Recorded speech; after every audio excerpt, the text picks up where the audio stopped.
김매석 권사님 너무 아름답게 찬양해 주셨는데요. 그 방송 그 장비가 좀 어려움이 있었는지 그 1절에 라틴어 가사를 불러주셨는데 가사가 안 나왔습니다. 근데 가사 내용이 너무 좋아서 같이 좀 말씀을 드리고 싶은데요.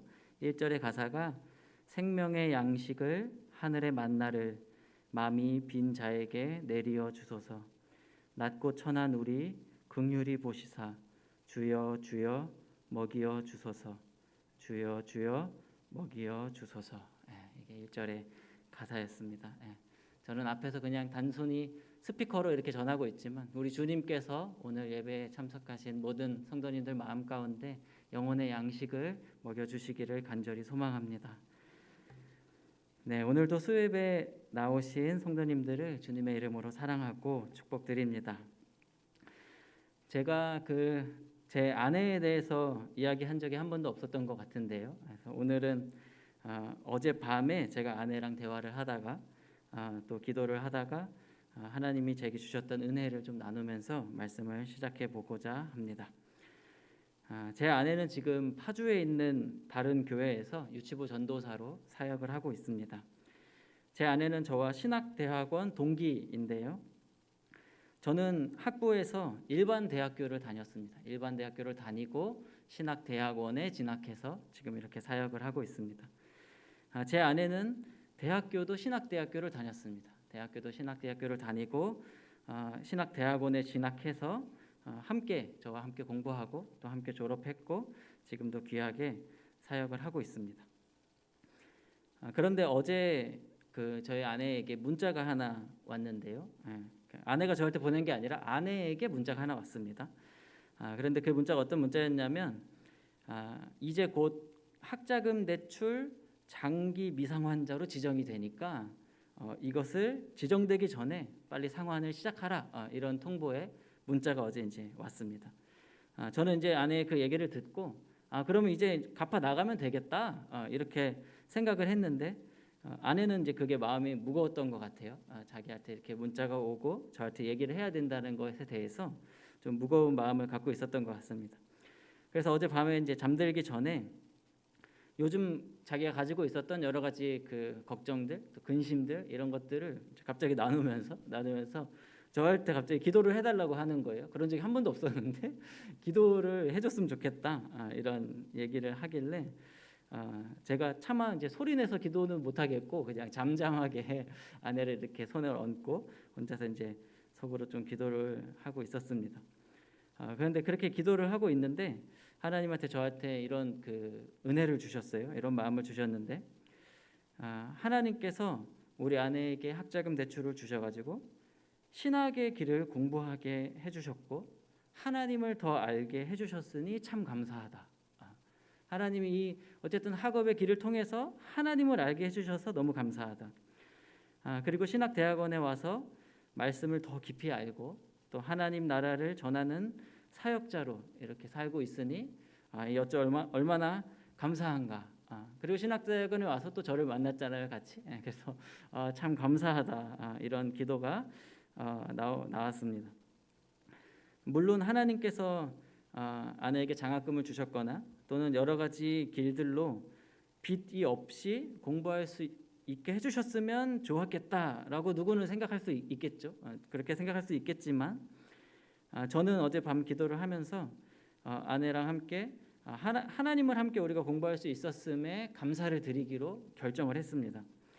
그리고 학자금 대출을 조금씩 갚아나가는 이 과정이 우리에게 무거운 짐이 되는 것이 아니라 이것을 조금씩 갚아 나갈 때마다 그때마다 우리가 하나님의 은혜를 기억하자, 우리가 하나님께 감사하자, 그런 마음을 좀 이렇게 같이 나누고 했었습니다. 이렇게 갑자기 나누는 건 이따 이제 끝에 하고 좀 연결이 되는데요. 오늘의 본문의 시작이 이렇게 갑작스럽게 근심에 빠진 제자들 앞에 예수님께서 그 제자들을 다독이시면서 오늘 본문이 시작되고 있습니다. 요한복음 14장 1절입니다. 너희는 마음에 근심하지 말라. 하나님을 믿으니 또 나를 믿으라. 제자들 마음에 근심이 있었습니다. 제자들 마음에 근심이 있었는데 무슨 근심이 있었을까요? 우리는 이 요한복음 14장의 말씀을 온전히 잘 파악하기, 더 깊이 알기 위해서는 이 14장 앞에 나오는 13장의 내용을 살펴보면 더 깊이 알 수 있습니다. 요한복음 13장은 예수님께서 잡히시던 날 밤 저녁 제자들과 저녁을 먹는 장면으로부터 시작을 합니다. 요한복음 13장 1절입니다. 유월절 전에 예수께서 자기가 세상을 떠나 아버지께로 돌아가실 때가 이른 줄 아시고 세상에 있는 자기 사람들을 사랑하시되 끝까지 사랑하시니라. 예수님께서는 이제 3년 동안 함께 했던 제자들과 이 땅에서의 사역을 마치고 하나님 아버지께로 돌아갈 때가 이른 줄을 아셨습니다. 바로 잡히시던 그날 밤이었습니다. 그리고 예수님께서 잡히시던 날 밤 제자들과 함께 마지막 식사를 하시던 중에 제자들의 발을 한 명 한 명 씻겨주시기 시작했습니다. 이게 13장의 내용입니다. 그리고 제자들의 발을 씻겨주신 뒤에 예수님의 심령이 괴로워서 제자들에게 이제 말씀을 하기 시작하셨습니다. 13장 21절입니다. 예수께서 이 말씀을 하시고 심령이 괴로워 증언하여 이르시되 내가 진실로 진실로 너희에게 이르노니 너희 중 하나가 나를 팔리라 하시니.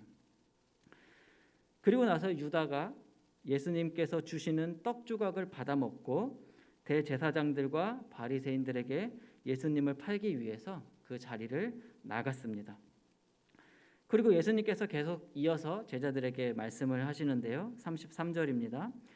작은 자들아 내가 아직 잠시 너희와 함께 있겠노라. 너희가 나를 찾을 것이나 일찍이 내가 유대인들에게 너희는 내가 가는 곳에 올 수 없다고 말한 것과 같이 지금 너희에게도 이르노라.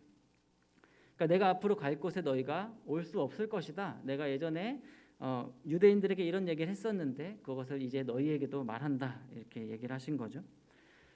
이 말을 들은 베드로가 이렇게 얘기했습니다. 내가 어찌해서 주님을 따라갈 수 없습니까?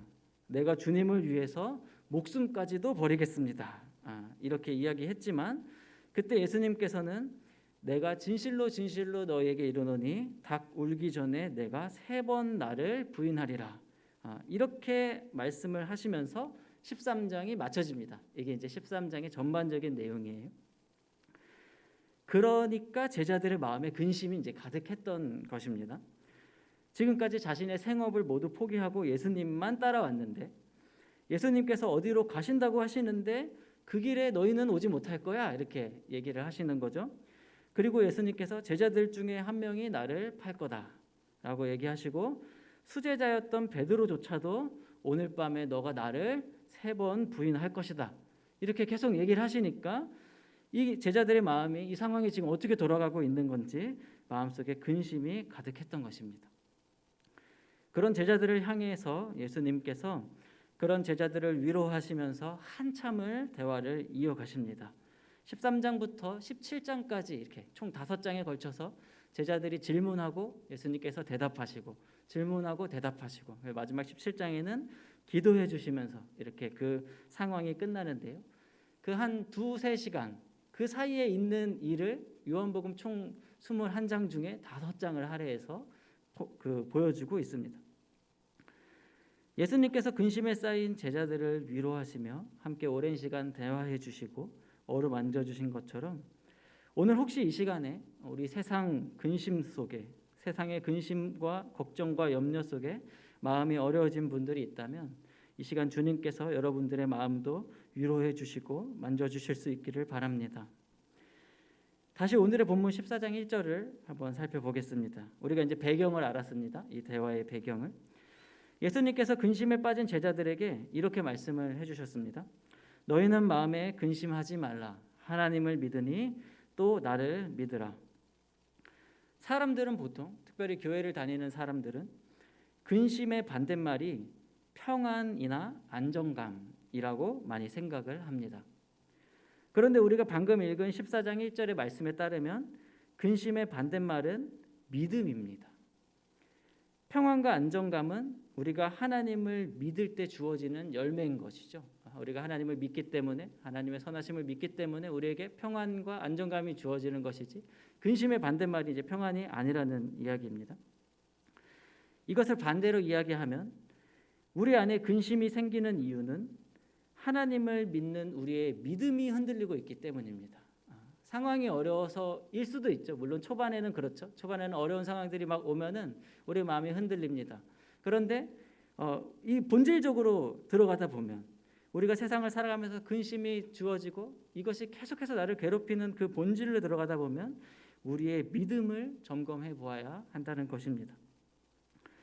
우리가 혹 하나님께서 나의 삶의 주인이 되시고 나를 창조하신 분이시며 하나님께서 나보다 나를 더 잘하시고 하나님은 선하시다 입술로 고백하면서 실제로는 우리가 불안해하고 근심하고 있는 것은 아닌지 우리의 신앙을 점검해 봐야 한다는 것이죠. 지금까지 나와 동행하시고 나를 인도해 주셨던 하나님, 그리고 나의 상황을 내가 지금 파악하고 있는 것보다 훨씬 더 잘하시고 내가 가지고 있는 해결책보다 훨씬 더 놀라운 해결책을 가지고 계신 우리 주님, 우리 하나님을 기억하고 그분에 대한 믿음을 회복할 때 우리는 우리의 근심이 점점 작아지는 것을 경험합니다.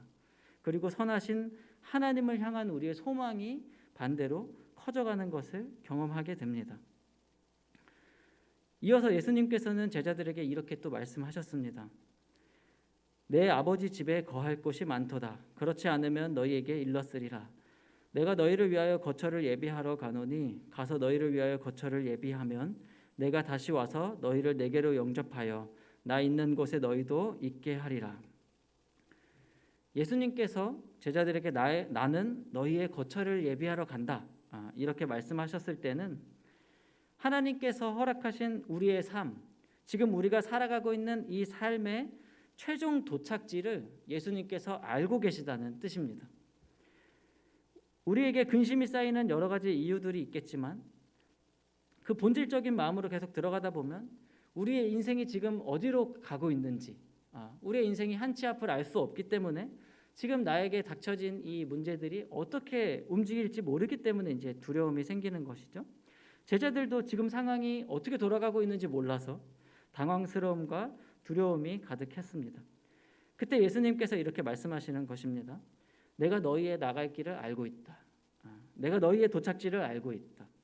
그리고 그곳에 내가 먼저 가서 너희의 거처를 예비하고 그리고 너희를 영접할 것이다. 그리고 이제 이어서 또 계속 말씀해 주세요. 4절입니다. 내가 어디로 가는지 그 길을 너희가 아느니라. 도마가 이르되 주여 주께서 어디로 가시는지 우리가 알지 못하거늘 그 길을 어찌 알겠사옵나이까. 도마가 이제 굉장히 솔직한 그 사람이죠. 예수님의 그 옆구리에 손을 넣을 정도로 나는 모르는 건 모른다. 안 믿기는 거 안 믿긴다. 이렇게 얘기하는 그 사람인데 도마가 솔직하게 예수님에게 물어봤습니다. 주님께서 지금 어디로 가고 있는지 우리가 모르는데 우리가 그 길을 어떻게 알 수 있습니까? 그러자 예수님께서 우리가 잘 알고 있는 유명한 대답을 해주십니다. 예수께서 이르시되 내가 곧 길이요 진리요 생명이니 나로 말미암지 않고는 아버지께로 올 자가 없느니라. 제가 사진을 하나 준비했는데요. 사진을 띄워주신 감사하겠습니다. 예수님께서 내가 곧 길이다라고 하신 말씀은 비유하면 마치 이 눈밭에 찍혀 있는 발자국과 같습니다. 저 발자국 끝에 보면 어느 한 사람이 저 멀리 가고 있는 게 보이는데요. 예수님이 곧 우리의 길이라는 것이죠. 예수님께서 살아오신 삶, 예수님이 제자들과 3년을 같이 거하면서 예수님이 보여주신 그 삶 자체가 길이다라는 것입니다. 베이직 교회의 조정빈 목사님의 좋은 예화가 있어서 제가 조금 응용해서 인용하려고 합니다. 예를 들면 이렇습니다. 만약에 여러분 집에 그런 일은 없어야 되겠지만 여러분 집에 불이 났다고 한번 가정해 봅시다. 여러분 집에 불이 났는데 또는 여러분이 잘 알고 있는 건물이나 또는 교회, 직장 이런 곳에 이제 불이 났고 나는 그 안에 갇혀 있다고 한번 생각을 해봅시다. 그리고 그런 나를 구하려고 119 구조대원이 출동을 했습니다. 119 구조대원은 건물 밖에서 화재가 난 건물을 잘 살펴봤습니다.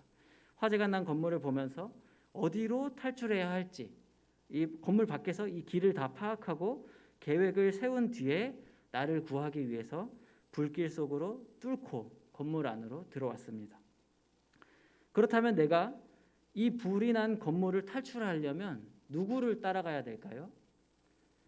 바로 나를 구하러 밖으로부터 들어온 이 구조대원이 곧 내가 사는 길입니다. 이 대원이 곧 나의 생명의 길이라는 것이죠.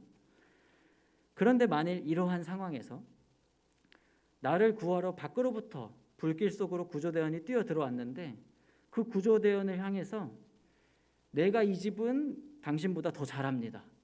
내가 이 교회 구조를 당신보다 더 잘합니다. 그쪽 길이 아니라 이쪽 길로 나가야 돼요. 내가 여기를 몇십 년을 지냈는지 모릅니다. 만약에 이렇게 이야기하고 있다면, 이런 실랑이를 벌이고 있다면 어떻게 되겠습니까? 이 구조대원은 안전한 외부로부터 위험한 불길 속으로 뛰어 들어온 것입니다. 나를 구하기 위해서. 그런데 나를 구하러 온 구조대원을 믿지 못하고 아니 그 길이 아니고 내가 압니다. 내가 경험해봐서 아는데 그쪽이 아닙니다. 이렇게 말하고 있다면 그 사람은 아주 어리석은 사람일 것입니다.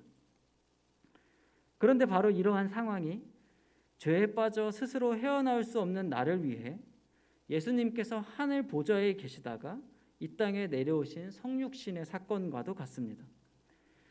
예수님은 세상을 창조하셨고 하늘 위에 하나님과 함께 계시던 분이셨습니다.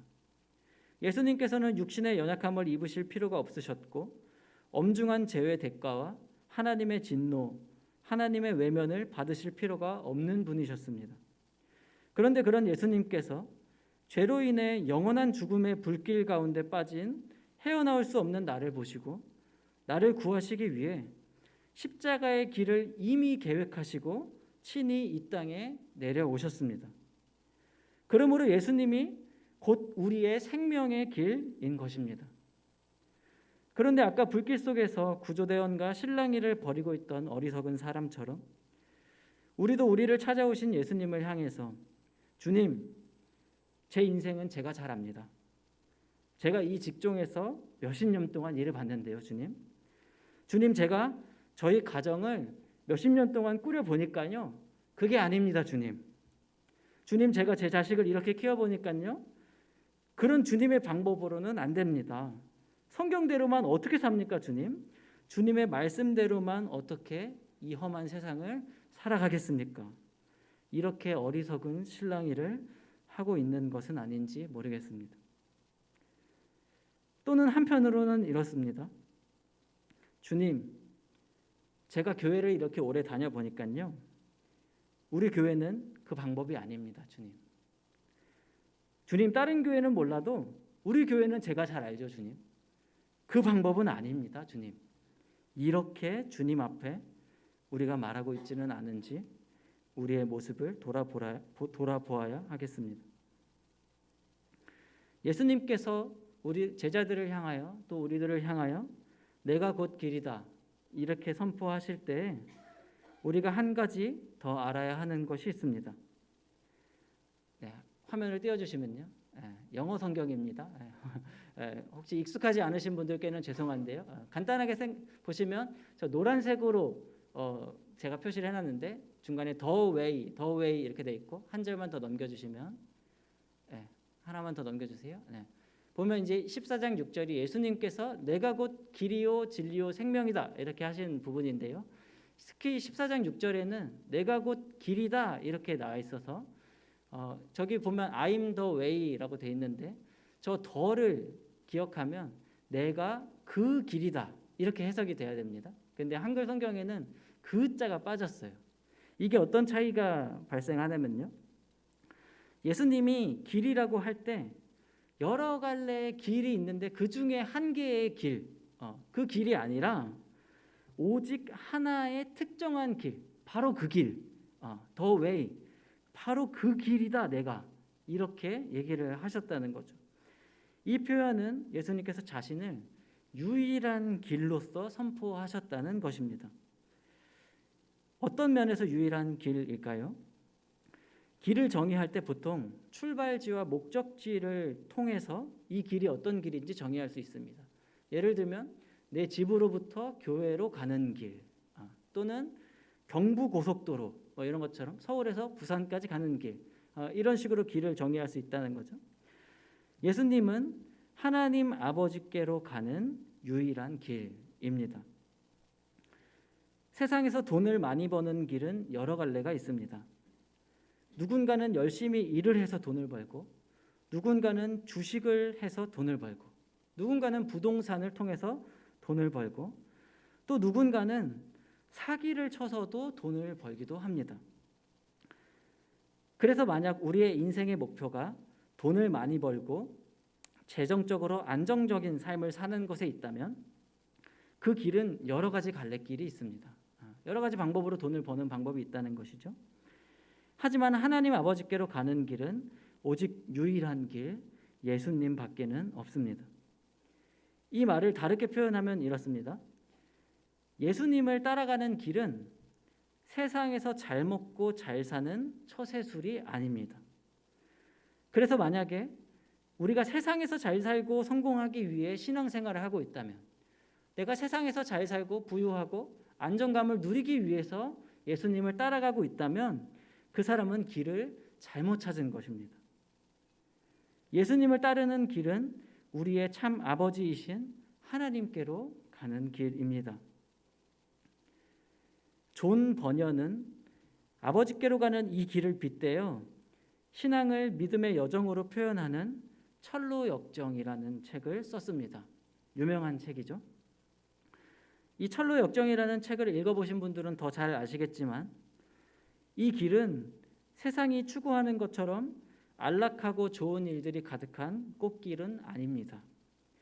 어쩌면 꽃길보다는 흙길을 더 많이 만나는 길이고, 때로는 진흙에 빠져 나아가지 못하고 물러서지도 못하고 이런 어려움들을 경험하는 길입니다.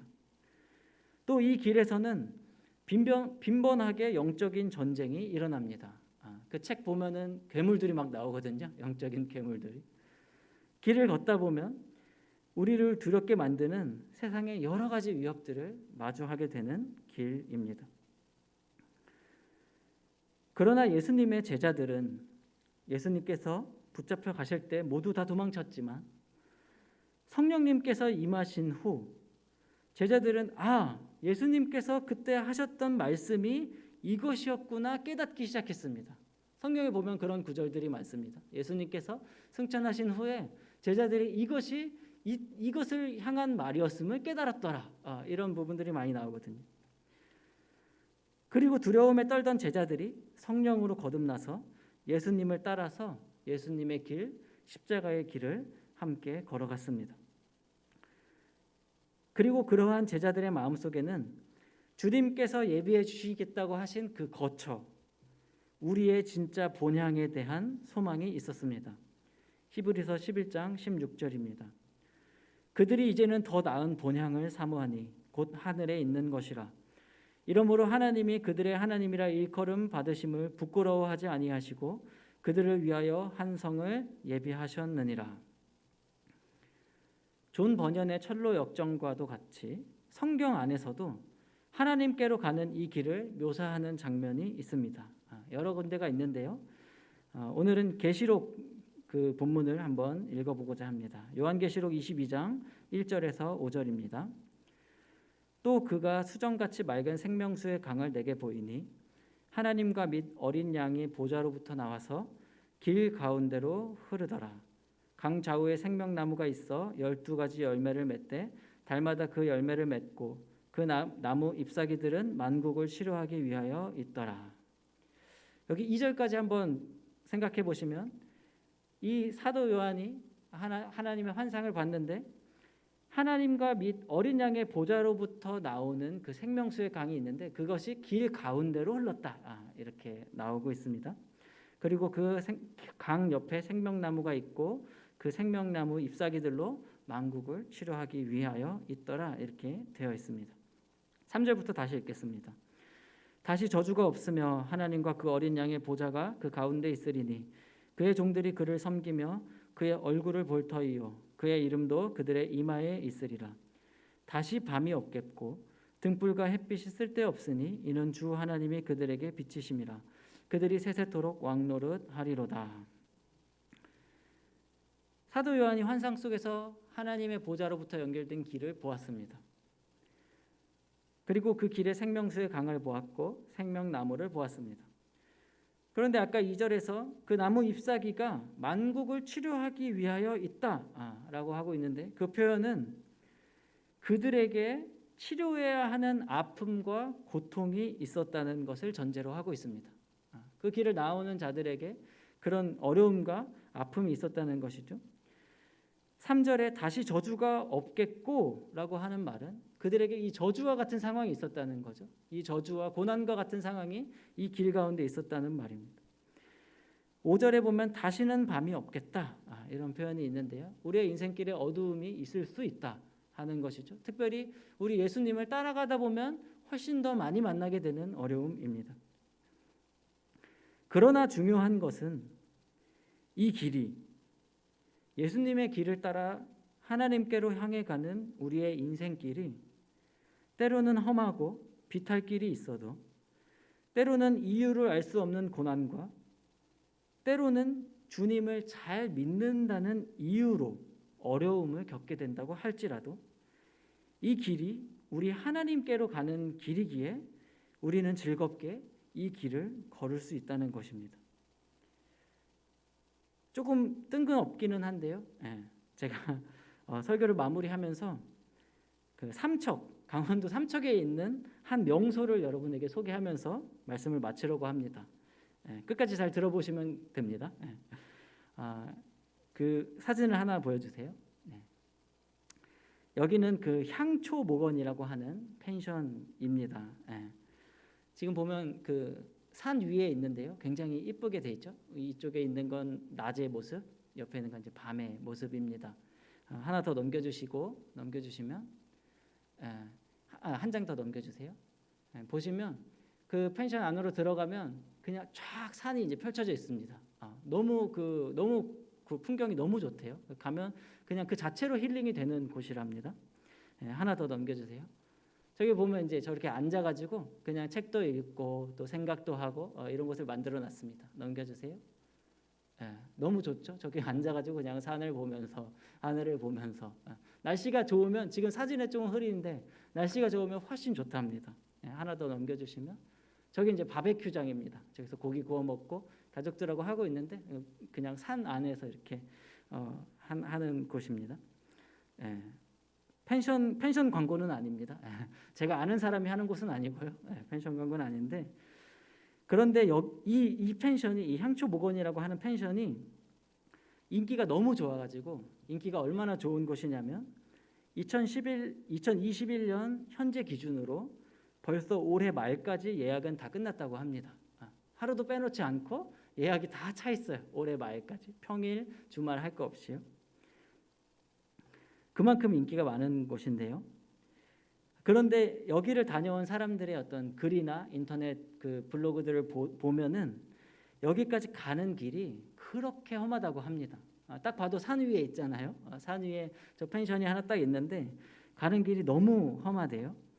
산 위에 있는 숙소기 때문에 비탈길도 있고 흙길도 있고, 또 비라도 오면은 계속 미끄러진답니다. 미끄러지고, 또 가는 길인데 위에서 갑자기 차가 내려오면 또 당황스럽고, 계속 후진을 해야 되고, 여러 가지 어려움, 가기까지 또 어려움들이 있는데, 그런데 그 사람들이 찾아보면 다 똑같이 하는 말이 그곳에 도착하는 순간 마음이 싹 녹는데요. 그곳에 도착해서 그 숙소에 짐을 풀고 쉬고 하다 보면 다 녹는다는 거죠. 그리고 이렇게 예약하기가 굉장히 어려워서 이렇게 어렵게 예약한 그곳을 기대하는 마음으로, 그곳을 생각하고 기대하는 마음으로 여행을 가다 보면 이런 험한 산길 정도는 같이 가는 가족들하고 함께 웃으면서 즐겁게 갈 수 있다는 거예요. 거기를 가려면 이 정도 고생은 해야지, 이런 생각을 하면서 다들 간답니다. 그런데 사랑하는 성도 여러분, 세상에 있는 이쁜 숙소도 이렇게 고생을 무릅쓰고 사람들이 즐겁게 올라가는데, 우리 사랑하는 하나님께로 가는 길을 어찌 우리가 기대감 없이, 소망 없이, 즐거움 없이 이 길을 걸어갈 수 있겠습니까? 때로는 이 길 가운데 넘어지고 미끄러지고, 갑자기 반대편에서 차가 와서 하염없이 후진을 해야 될 때도 있지만, 우리의 이 인생길이 우리의 영원한 본향, 우리가 너무 사랑하는 하나님께로 가는 그 길이라면 예수님의 제자들이 본향을 생각하며 기쁘게 그 길을 걸어갔던 것처럼 우리의 이 여정에도 하나님께서 주시는 그 기쁨이 가득 찰 것입니다. 날마다 우리 주님을 따라, 이 길이 곧 예수님이거든요. 우리 예수님이 이 길을 우리 보고 혼자 걸어가라 하신 것이 아니시고 이 길이 곧 예수님이시고 그 길 가운데 우리와 함께 가시는 것입니다. 날마다 주님과 함께 한 걸음 한 걸음 걸어가시는 이 인생의 여정에서 때때로 어려움과 때때로 난간을 마주치지만 우리 사랑하는 하나님을 사모하며 또 하나님 품에 안길 그날을 사모하며 사랑하는 상일교회 성도님들에게 주시는 하나님의 크신 기쁨과 즐거움이 여러분의 삶의 모든 환경을 뛰어넘어 함께 하시기를 간절한 마음 모아 축복드립니다. 우리 이 시간에 함께 기도하겠습니다.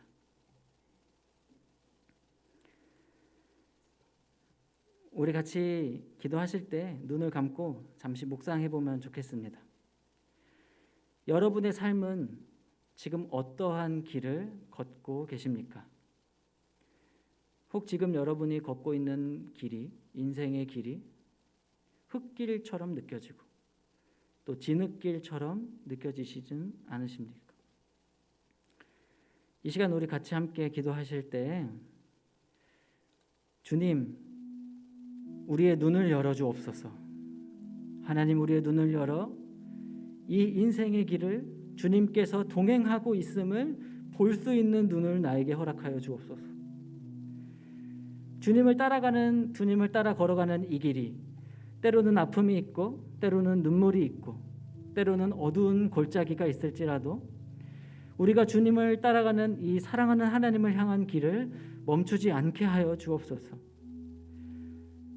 특별히 하나님 우리에게 천국 본향에 대한 소망을 허락하여 주셔서 이 세상이 내 삶의 끝인 것처럼 욕심을 내며 살아가거나 두려워하며 살아가지 않게 하여 주시고 예수님을 따라서 예수님이 가신 길을 따라 걸어갈 때 많은 영혼을 주님께로 돌아오는 복된 삶이 우리 삶 가운데 펼쳐지게 하여 달라고 특별히 기도하옵기는 여러분들이 지금 각자가 가지고 있는 기도 제목을 가지고 하나님 앞에 솔직하게 아뢰면서 갔으면 좋겠습니다.